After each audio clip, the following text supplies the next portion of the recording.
are very happy to welcome Ulrike Lunacek, who is one of the vice presidents of the European Parliament. And she herself has experience in journalism as well, as she worked, for instance, as an editor at the magazine Südwind. Welcome. Thank you. The very first question we have is, almost 7,000 participants are gathered here at the European Parliament. What makes this event so special and what are the benefits of it?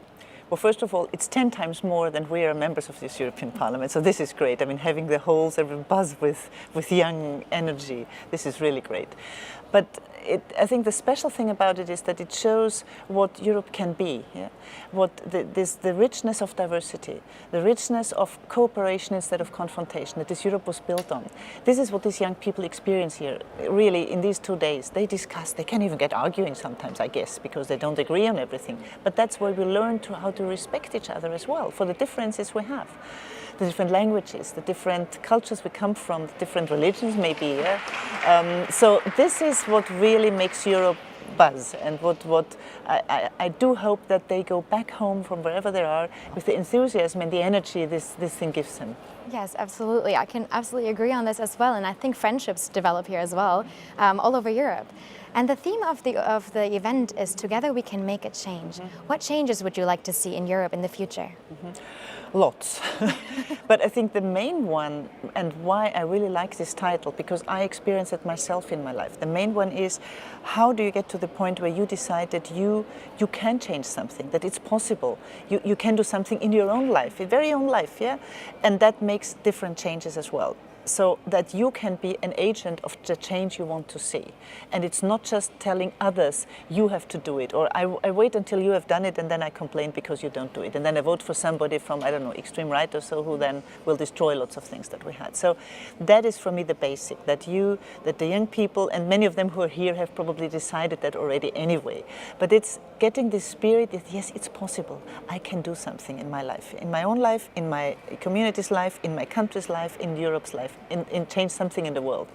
So that is for me the basis. The other things I would like to see, a common European refugee and migration policy which deserves its name, which provides for refugees legal and safe access for people, and not needing to get into very shaky boats and getting into the danger of drowning or of being killed, or of having to pay thousands and thousands of euros to traffickers who then sometimes leave them in the middle of nowhere and tell them, no, you go on.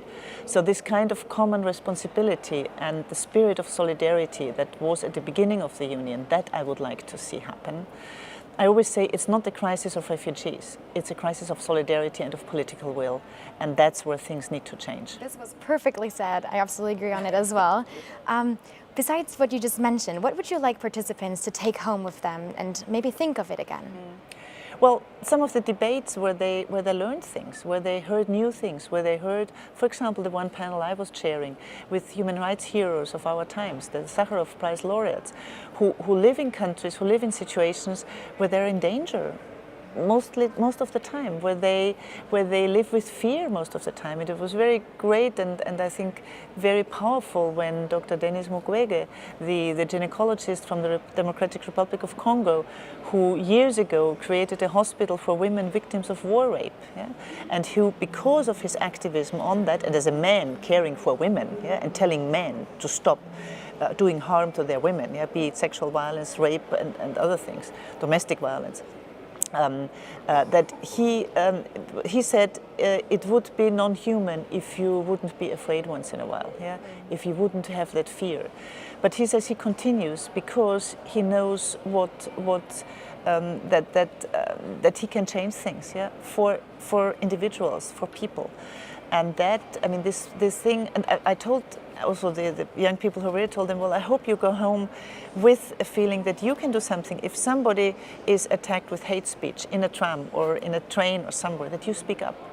and not just look away and say, well, it doesn't touch me. It could touch any one of you, any one of us at any moment. Yeah, we could be of one minority. We could be people who others don't want to see because of our beliefs, of our political ideas, of whatever. So this, I hope they take with them the spirit that they will speak up if somebody is discriminated, that they will try to change things in their own environment, and that they can unite and get organized in order to make their dreams come true. Also, again, really well said. A rather personal question. As I just mentioned, you also worked as a journalist before. You were also an activist. How did your journey develop to becoming a vice president at the European Parliament? Yeah. Well, I wasn't born that, and I come from a rather conservative family. But it was several issues. I had quite some fights with my father, who was from the agricultural policies from Conservative Party. It was at a time when organic farming wasn't really in, but sort of some of us already thought it would be better than all the pesticides and so on.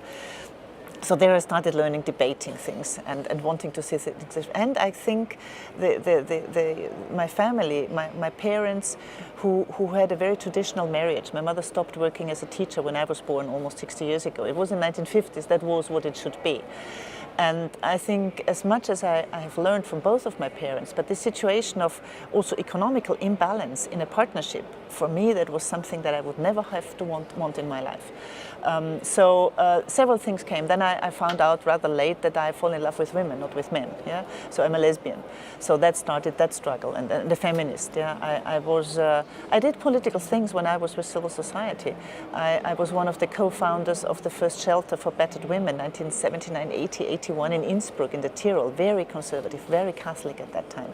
So we negotiated with Catholic Women's Organization, with the Austrian People's Party mayor of the city to get the money for it, and we managed to get it. Yeah, so that was how I taught myself with others together that you can do things and that well. And then mid-90s, after participating as an NGO delegate in one of the big UN conferences on population and development in Cairo, after negotiating the NGO platform with our government and getting it in the official document of the Austrian government, there at this UN conference in '94 in Cairo, it was like, oh, well, that's a different level of politics that I would like to go to. And then in '95, I decided to be a candidate for the Greens for the national parliament, and also because of that other aspect of myself of being a lesbian and never knowing why I should hide that. And I thought it was 21 years ago, and it was good to show your face, because so many people have negative images of lesbians and gays and think we're I don't know what kind of monsters they sometimes think we are. So to make sure that people say, oh, didn't know, but you are nice, so why would it be a problem? So that was my thing when I joined the Austrian Greens and became a member of the national parliament in '99. And for me, with my background on international issues, on the interpreting, doing lots of things with Latin America on development cooperation, development campaigning, international issues and European issues was sort of a logical thing to do. And then in 2009, I switched to the European Parliament, got elected in my home country. And in 2014, I had a big success being the leader of my party for the parliament. We made the most votes we ever had, in 14.5%, with 3 MEPs elected from my party.